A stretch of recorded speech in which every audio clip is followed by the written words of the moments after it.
Hey, what up everybody, I'm Cynical, and this is Gems of War on PS4. And today we have Yellow Guild Wars. I think I had the perfect battles, got the perfect score. So I wanted to show you my yellow team for Yellow Guild Wars Day. I'm just showing you here that I'm not the Paragon anymore. I am the first champion. Andy beat me out by a little bit. I had a bad red day last time. We're in bracket 3 this time, which is really good for us. I don't think I think we have been in bracket 2 once, but bracket 3 is pretty high up there. Just ask anybody. I don't think we're gonna win bracket 3 if I'm honest, but we're pretty, we're like bracket 4 type champions. We're on the edge of bracket 4 and 3. It depends how many, people are actually participating and whatnot. Sometimes you have 25, sometimes you have, 27 or whatever. But here's my team: Gorgotha, or Gorgotha, Doomed Axe, Divinish Bala, Quillen. And I always scout out the other team because you never know if you're going to need Orpheus medals or life medals or attack medals. You never know what medals you're going to want to use or what kind of strategy you're going to employ, so you want to look at the other team just in case. What if their whole team is based on death marks and webbing and entanglements, and you need to use 3 medals of Orpheus? You never know. So you need to scout that other team. If you want to get the highest score and be like super careful like I am and maybe get Paragon, then I recommend scouting the other team. But we have Yao Gui, Tina, Mirage Queen, Doomed Crossbow. So a lot of skulls, a lot of damage. So they are going to be... So I put on a life medal and a medal of seasons. If I had another medal of seasons, I would have put that on, but I only got one from that first Council of Chiefs World of Lore type event. That was a hard one. We only got we didn't even get the last 2 rewards, I don't think, so that's probably why we only got 1 medal. So you just want to look for a lot of converts with this team. Your Quillen converts brown to skulls, and also purple to red, I think. Your Divinish Bala converts red to skulls and yellow or green to yellow, and then your Doomed Axe converts purple to doom skulls, and your Gorgotha is just there to be a huge tank that explodes the whole board and a mana generator. So great team. This is probably my best Guild Wars team. We're already running straight through them. They have a lot of damage, but they have no mana generation, so I don't know what they were thinking. But I played it on the safe side, and I went with life and medal of seasons. So I'm just looking for a convert. Got it with the Divinish Bala. Probably have it somewhere here. Doomed Axe. And they are dead, and I'm fully charged. No deaths. Color of the day. I don't know how it could get any better than that unless I beat them in the first turn. So as you can see through these battles, I don't lose anybody. I don't lose any troops. I finish fully charged every single time. The battles go pretty quickly as far as turns. All my troops are yellow. I don't know what else they were looking for, because my score didn't seem like it was perfect, but I consider how I did pretty perfect.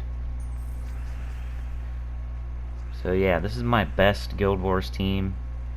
If you were ever gonna use one of my teams, this would be the one I would suggest. Like, hey, Cinny, what's your best Guild Wars team? And I'll use it from now on. I would say use my yellow team, because it's gone 5-0. Like, I don't even know how many Guild Wars in a row. I'd be afraid to say, because I'd probably undersell it. Ever since I started using it, I don't think I've ever lost a battle with this thing. And now that I say that, next time I'm gonna lose. Luckily, I got a month before I have to knock on wood on that one. Yeah. And then this team was using all dragons, like a weird all dragon team. And this is bracket 3. This is not just some random people using random teams. Like, these should be the best people in the best guilds. So that first team was kind of interesting. It just had tons of damage and no mana generation. This one was like all dragons, I think, just because they like dragons, maybe. And just wrecking them. Got all my troops still. Making sure I'm making the best moves possible, because I'm trying to get as high, every single point I can soak up.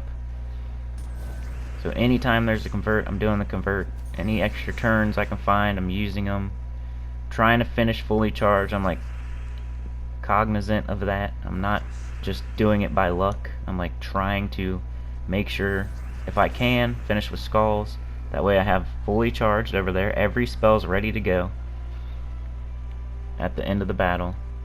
If you finish fully charged, that means you used your mana efficiently. You didn't overuse it. You didn't overkill.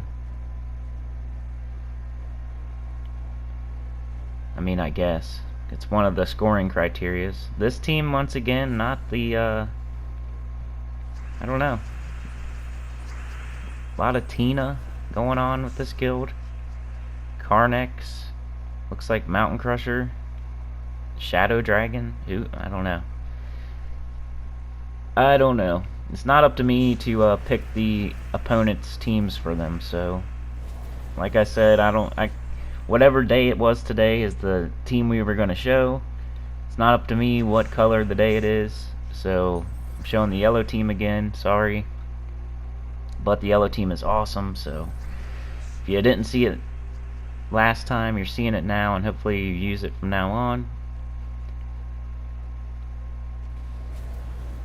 Gorgatha just does so much mana generation, it's awesome. Plus it's an awesome tank. Like, I'm falling in love with Gorgatha again, and I only use them in this one team, but really tough. Like, skull mitigation, explodes the whole board, cleanses itself, so if it's entangled it just cleanses itself when it casts. Great troop. I used Gorgatha a lot back when I was lower level. Like, as soon as you get that thing, you should stick it on the front of your team, unless you're using your hero there. It used to be a great tank. Like, it was the best tank in the game at one point, if I remember correctly. It was before there was classes and everything. Because a long time ago, I've been playing for a long time. There wasn't like classes, I don't think, or there wasn't class experience or talents or something. Like, there's probably classes, but there wasn't as much emphasis on getting class experience as there is now. So you would use a whole team without a hero, and Gorgatha used to be the tank to use. Now it's hero, obviously, because you want to get class experience. But I'm talking about way back in the day, before class experience was like a must on every single team, because there's so many classes and so many levels to get. Here we have an actual team, so you can't say I didn't beat an actual team in this video. It's a life and death team, so very dangerous. Changing my medals to Medal of Orpheus, which always seems to like never help. Like, I don't even know why I do it. It's the right thing to do, I guess. So I'll leave my Medal of Anu on, but I'm going to switch my other two to Medal of Orpheus, formerly Medal of Cedric. Give you a chance to cleanse every turn. It's like a 10% that stacks or something. But I never, I've seen it work before. Like, I missed the extra turn there. Huh. Well, I got an extra turn, but I also missed one. But it wouldn't have been available. So I didn't really miss one. I'm trying to block his Graveseer right now. That's what I'm thinking in my head. What is my move going to be here? Because this team is dangerous. You don't want to give them any rope. They will hang you if you give them too much rope. Life and death can destroy you quickly. And it's got that stupid spider summon. So it really protects itself well. Every time it gets hit, it summons a spider in front of itself that you gotta kill. So if you got a skull team going on, it's hard to kill unless you can somehow jumble them up, move their team around, like with a Cedric or something. Maybe Key team would be good against this team, against Life and Death. The way to beat Life and Death is either to stun it or to move it to first slot and then destroy it with skulls. Some people have trouble with Life and Death. I made a video not that long ago where I just went into PvP, and any team that beat me, I recorded it and I showed it. And a lot of the teams were Life and Death teams because I wasn't specifically dealing with Life and Death. Like I used to just go in, use my team, whatever it was, Life and Death, here I come, whatever I'm using, I'm still using. Now I'm like, man, I gotta stun that Life and Death, or I gotta move it around. You can't just let it stay where it is, and you can't just let it keep summoning. So that video is kind of like funny now because I know how to beat Life and Death now, and people in the comments were like, it's easy, you just do this. But it was kind of purposely done that way, to where I was trying not to think too hard. I was like just letting teams beat me that could beat me, you know what I'm saying? Like, I'm gonna use this team, I'm gonna see which teams beat me, and I'm not gonna like tailor my team to specifically beating them. Like, I just wanted to see what defensive teams were good, because not everybody's gonna do that. So it's kind of purposely done that way, to where I kind of let them beat me. That sounds like I'm, you know, giving myself an excuse, but it was like that. Because maybe I would have just retreated, got out of there, and not even fought it. Like, I'm not going to say I would have won, but I let it happen. I let myself get beat in that video to show which teams were good. But anyway, that's way off topic. I guess not, because this is a Life and Death team, but I'm just wrecking it so hard with skulls that I just run straight through a spider and get to him, so that was lucky. My Medals of Orpheus, they could be working, they could not be, I'm not sure. It looks like they are, so I'll give them props this time. Still trying to finish fully charged, so you gotta think about what you're gonna do. I got 2 skull extra turns, so I gotta use them both to win the battle. Don't want to cast if you got skulls on the board, because you get more points. You get more points for finishing with your troop fully charged than you would if you killed them using that spell and then finished not fully charged. I'm pretty sure. Like, that's the criteria. Number 1, use the color of the day on every single troop. I still see people using three yellow, and like, they don't even, you know, they're like, well, I used a lot of it. I used a lot of the color of the day. No, man, you need to use the color of the day in every single spot. You're losing a lot of points, way more than you think. I mean, if it's between you going 0 and 5 and going 5 and 0, and you need to use that, you need to only use the color of the day 3 times to do that, I understand. If it's between you going, you know, 1 and 4 or 4 and 1, okay. But when you get down to the 2 and the 3 and the 3 and the 2, go ahead and use the color of the day for that 2 and 3, because that 3 and 2 is going to score less than that 2 and 3 with all the right colors. There's a point where if it's close, if you can either go 5 and 0 or 4 and 1, and you're going 5 and 0 not using the color of the day, and you're going 4 and 1 using the color of the day on every troop, then do that 4 and 1. Don't be afraid to lose in Guild Wars. That's very important. That's another criteria to Guild Wars. Don't be afraid to lose. Nobody's gonna laugh at you. If they say, hey man, why'd you go 2 and 3? What's going on? No one ever says that, by the way. But if they do, you say, hey, I was trying a new team with, you know, using the color of the day in every slot. I'm just trying my hardest. And I would be like, super respect that. I'd be like, that's awesome, man. I'm glad you're trying to do it the right way. Because then these other people going 5 and 0 using none of the color of the day, it's like, if they said something to me like, oh, I was just trying to go 5, I didn't want to lose, man, you know, I wanted to go 5 and 0. I'd be like, that's not good for the guild. It's not good for the guild, man. You're being selfish. You're being selfish, not wanting to lose.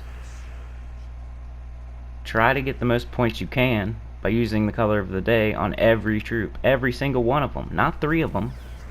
Not 2 of them. Not just, oh, it so happened that I got 3 with the right color. No, please use the color of the day on every single troop. Do it for the guild. Do it for the points. Don't do it for your 5-0 ego that you don't want to lose and have a big... Because it shows your score to everybody else. So I understand some people, they don't want to get that 2-3 and have everybody laugh at them. But no one is. No one is. No one cares. People have bad days. I've probably gone 2-3 a long time ago. Like, definitely gone 3-2. I did it last freaking Guild Wars. I went 3-2. I'm not trying to hide it. That's why I'm not Paragon now, because my red team is terrible. So I need to switch it up. But yeah, you guys have seen this team before, but hey, look at that, 9,575. I thought that my score was going to be higher than that, to be honest. I thought I'd get at least a 9.6 or something higher, but I don't know, is that the highest you can get? Drop it in the comments. What's the highest score you have ever got? I want to know what the max score is, because I finished fully charged on every single battle. I didn't lose any troops. I used the color of the day on every single troop. I finished fast. Like, this video is less than 20 minutes, and I show you a whole nother thing at the end here. Like, I went through Guild Wars in less than 15 minutes. Like, and I was thinking and you know, like, my turns were low. That was not a lot of turns. I would understand if I did like 100 turns per battle and it was taking forever, but it's how many turns you use. This video is less than 20 minutes. I show a faction team at the end of it. I'm showing scores and medals and everything, so it's not even just the battles. I feel like my score should have been a little bit higher than that. That was a perfect Guild Wars for me. I'll take that every single time. That was perfect. Couldn't get better than that. There's not a different move I could have made, in my opinion. And if you saw one, let me know. But if you did, you know, I might have got 5 more points or whatever. But I think I should have got another 100 points, to be honest. But here you go. Here's your faction team for today. It's Lyrasza's Lair. It's that Tuesday faction event where you only have 1 day to get it done. So, yesterday I couldn't think of the team. I was like, yellow, purple, what the heck are we going to use? And I forgot about the new triple finesse Nimbus bow team you can use. As long as you use Stormcaller, make sure to use Stormcaller. Then Banner of Madness, the Lyrasza Lair banner, obviously. So yeah, triple finesse, Nimbus bow. I've shown this team 2 or 3 times before. Drock Savage was the first person to, you know, tell me about it. And this battle's really not going to show you much, so here it is though. Here's the team. Like, share, subscribe. I've shown it before, so I don't think I have to explain it too much. But yeah, like, share, subscribe. Consider hitting that join button. Hope y'all got something out of this. Have a great day. Peace.